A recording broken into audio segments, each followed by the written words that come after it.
So this one probably never gets old. Not having the key is actually a good thing. I would not think I would get used to that, and it is actually super nice. Yeah, welcome to the video. Hop in the car, watch it go vroom, vroom. I told her mom that I was soon. Knew as a child back in the womb. Oh, told her step back, I need my broom.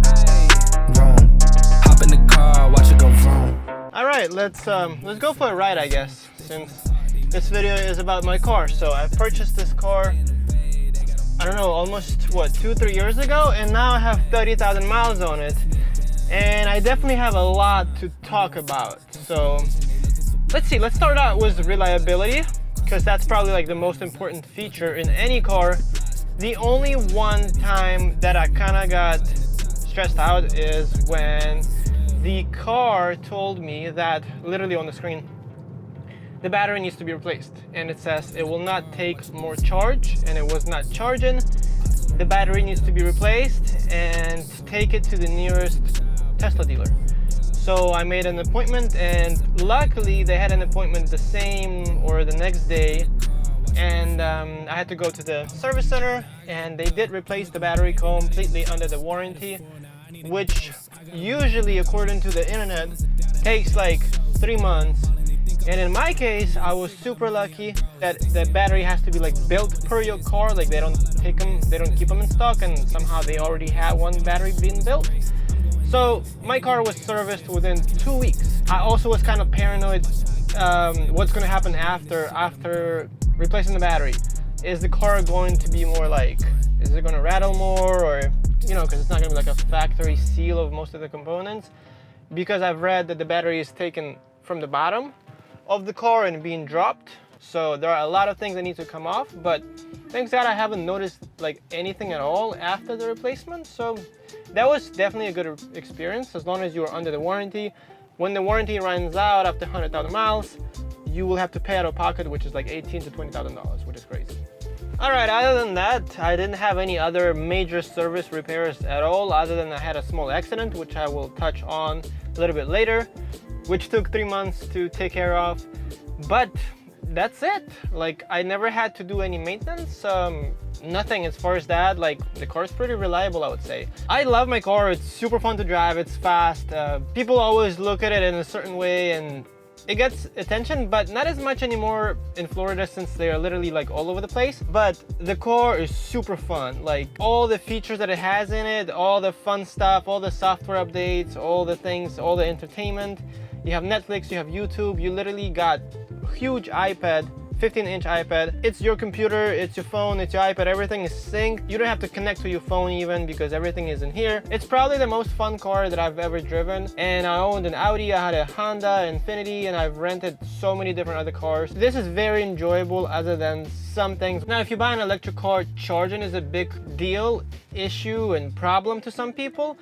And that was like my main concern when I was deciding to buy this car or not, because I don't have a charger. I don't have an outlet with 240 volts, so my only option is to charge out of the window, and I live in an apartment on the 2nd floor. Or I could supercharge, which is more expensive, and it's bad for the car to supercharge all the time. I have an extension cord hanging down from the 2nd floor, and I just charge regular 120, 110 volts out of my apartment, and I get about 50 to 60 miles overnight. And before I was like super paranoid to charge all the time, keep it into 90%, because that's what's recommended. But actually, like the first like 50%, they charge fast, but everything over 50 to 90 takes forever. And if you don't drive like a lot, or you just go to work and back, or I don't know, maybe 50 miles a day, you don't need to always keep it to 90%. It's like your phone. So I actually started just like draining the battery to like 20%, charging it to like 50, 60, 70, 80 at the most, and don't even like have it plugged all the time. So that way I don't have to like constantly charge it. So now I charge it probably like every 3 days. And then when I go on trips, and I did take this car from Fort Lauderdale to Tennessee and back to Great Smokies National Park. A video link up here about my full experience, and I had no problem at all. It probably took me like good 4 or 5 charge stops on the way, so you have to use supercharger. which would average every 20 to 40 minutes stops. And honestly, if you do use a regular car, you would still stop at the gas station to get gas. I just did a trip to Tampa and back, actually from here to Orlando to Tampa and back, like a circle around, and 15 minutes is nothing. You literally like stretch, go to the bathroom, come back, oh, enough battery to continue the trip. Super easy. So charging is like the least concern. When people think about it, they overthink it because they're like, oh my god, how am I going to go to like 2-3 hours away? There's no problem. Like, there are superchargers everywhere, and from the time I bought it, they doubled the numbers of superchargers, like literally. Like, the only one bad thing about the superchargers, they used to be like half the price. Now they pretty much double the price. So it used to cost like $15 to fill up the car. Now it's about 30 bucks, maybe 25, depending on where at. So you pay for the kilowatt hour. So like right now in my area in Florida, it's 34 cents per kilowatt hour. In California it's more expensive, and maybe in Tennessee it's a bit cheaper, but it is still cheaper than gas. But at one point when gas used to be like super expensive, maybe like a year ago, it was almost the same price. So like using superchargers like did not make sense at all. It was very expensive. Now they finally kind of went down the price. It used to be like 42 cents, now it's 34. And let's say at my apartment complex, I pay 7 cents per kilowatt. So you get the difference. It cost me like $7 to $10 to charge at home, which gives me 260 miles, 264 according to the book.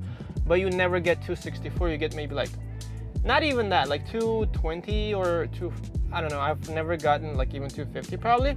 Even though the battery was replaced, so I should have a brand new battery, but it also depends on the style of driving. So let's say if I'm always driving 80 miles an hour on the highway, it will eat more battery. But in the city, it takes less battery. So it's opposite to the regular cars. So if you cruise in the city, you are actually regenerated all the time. So you stop and go, it kicks back to the battery and you have more charge. If you're going on the highway, especially over 70 miles an hour, it starts to drain battery a lot more because you're going faster, you're using a lot more electricity. So that's something to keep in mind. If you drive like 70 and under, you will have a lot more mileage on the car. But if you go like 79, 75, which I try to, it will take a lot more electricity, but it will still adjust to your speed, and it will tell you when exactly to stop and when to charge and for how long to complete your trip. A lot of hotels have destination chargers, charge points, which is third-party chargers for all the other cars, electric cars, and the Tesla with an adapter, which are free. So when we went to Orlando, we got there with like 10% battery, and then I charged it overnight, and I was good to go. So free charging. A lot of the public parking lots have free charging, but a lot of them started to charge money. But let's say if you would stay for like an hour at the mall or IKEA, that's the ones that usually would charge you money. They'll charge you like $1 or $2, but it would also only add maybe like 30 miles to your battery. So those chargers are not as fast. And then at home, I would only get like 5 miles an hour. And then those charge points and destination chargers, usually they give you like 32 miles an hour, unless they split with some other car, so you get 16. So it's not actually that much. So if you get 32 miles an hour and you're just sitting there for an hour, you're not gonna get your battery charged like a lot. All right, let's talk about maintenance. I haven't got any maintenance done ever since, not even the windshield wipers, even though they are kind of going bad. I think one of them is not sprinkling water as good, so that needs to be checked. Even though I looked at it, it looks pretty brand new, it looks super clean. I poked it with a needle, nothing in there.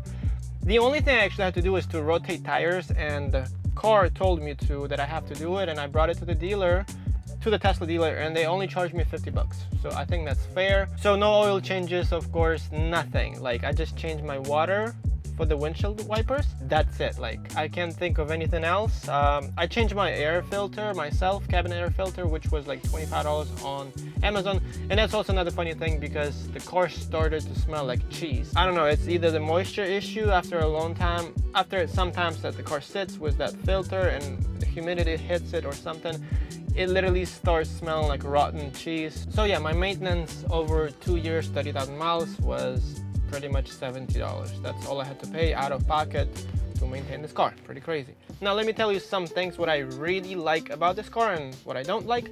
So first of all, the software and the brain of the car is big deal for me, because it's pretty much like a computer and an iPad built in, and everything is controlled from the main panel. So you don't have any physical buttons other than like hazard lights, but everything is controlled from the main computer, from the main screen. And the touch is the same as the iPad. It's not like a clunky old Samsung feeling. Everything just works. You always get software updates, which are really fun. A lot of them are really nothing. Some of them are super fun, like they added the cabin view camera, they added the Christmas lights, so they kind of keep you entertained. And every couple months, especially for Christmas, that's where the big update comes out. It kind of makes you think as you still have a brand new car because you have brand new features on it. Also, I really like Autopilot. I don't like to use it in the streets. To my opinion, the regular Autopilot, I don't have the full self-driving. I think it's not worth it as of now. In the streets, in the city driving, I don't use it pretty much at all because to stop and go traffic, it kind of takes a little longer for me, so it stops and it can go like really kind of like rough, and then everybody went already and I'm still here thinking, and then it starts to go.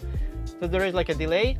But on the highway, it's really nice feature. Like I said, on this trip that I just did, I was using it 99% of the time. You just set it up to 75 or whatever, and it just goes. You have to hold the steering wheel in a certain way so the car knows you're here, but that's it. Like, you just have to be careful and still watch for things, of course. And it actually surprisingly does a really good job during rain or at night too. As long as there are clear markings on the road, you will not have any problem. I also like that you can fold down the back seats completely flat, and I also made a video about it. You can watch it right here. I recommend some mattresses that I bought, and it's pretty cool for camping because you can fold down the back seats, push the front seats up front, and put the mattress all the way down, and it becomes completely flat bed, and you can camp in the car. You can camp, you can charge at the campgrounds. Most of them have 240 volts, so that's pretty cool. I really enjoy camping and going outdoors, so this one is a big for me, even though I haven't got out so many times as I thought I would, but it's pretty fun. I also like access to all the cameras that the car has, and the camera has a lot of them up front, on the sides and the back. You can have a live view to check out all what's going on around you. I also like the blind spot feature that they added, so when you turn on the blinkers, as soon as you turn on your turn signals, the camera turns on and you can see what's happening in your blind spot. I wish there were also like some lights in the mirrors like most of the like even basic cars have. That would tell you right away if there's a car or not, but like here you have to like still look at the screen, and then you get distracted a little bit because you have to look here, and then the road is here, and then the blind spot is here. So I don't know, I guess it depends. It's definitely better than it used to be, but I think it could be implemented in a better way. But I guess I still take it better than nothing. So as far as the things that I don't like, first of all is the service. The service is still not there. It's also gotten better, but the service kind of sucks. You have to go through the mobile app experience and set up the service there. So I had an accident. I hit one of those poles on the highway, and it damaged my front bumper, the fender, the mirror, the headlight, and the little camera on the left. So pretty much the left side of the car was damaged. So I had to take it to certified body shop because Tesla does not do body job. They only do all the other service, like the main service on the car. And I was like, okay, so Ford has certified Tesla shop.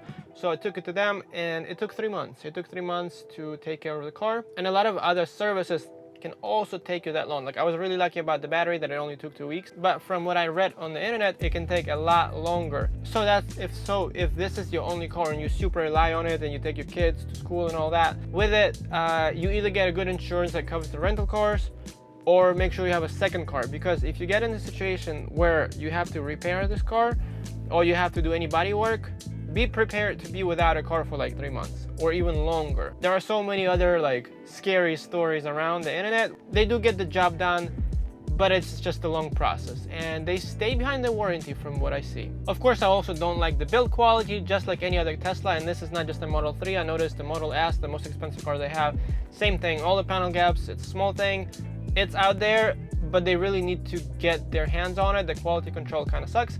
I mean, the car at least stays in one piece, which is a good thing, but over the time you hear the suspension is really stiff. You hear every bump. Feels like a sporty car rather than like Honda Accord or Civic. It's not soft at all. And because of that, I feel like after some time, like having this car for 2 years now, I hear some rattles here and there, and like my windows buzz from like really loud music. But I don't have time to go in and complain every like 2-3 months about every small little rattle. It actually goes away on its own. I'd rather make more videos for you guys, so make sure to like this video and subscribe if you enjoy this type of content. Actually, I make more videos about camera related content, but I also like my cars, so I figured why not sometimes here and there sprinkle Tesla content. So if you're into stuff like that, go ahead and subscribe and leave a comment below what you think of my white shirt. Another big one for me is the paint job. It really sucks on this car. It feels like the layer is very thin, where probably other brands like Audi and BMW and Mercedes put like a lot more layers. It's thicker. because from having the car for like 2 years, I already have so many like chips and dings on the front bumper. And one more thing, the autopilot. I didn't mention it's great, but there are times when it's like 99% it's great, but 1% of the times the car will just do something stupid. It's really scary. Like you could be going 70 miles an hour on the highway on an autopilot, and all of a sudden maybe the lanes will split or something, and there is like no clear markings. In high speed, the car can just go like right or left or something. It will go like out of control.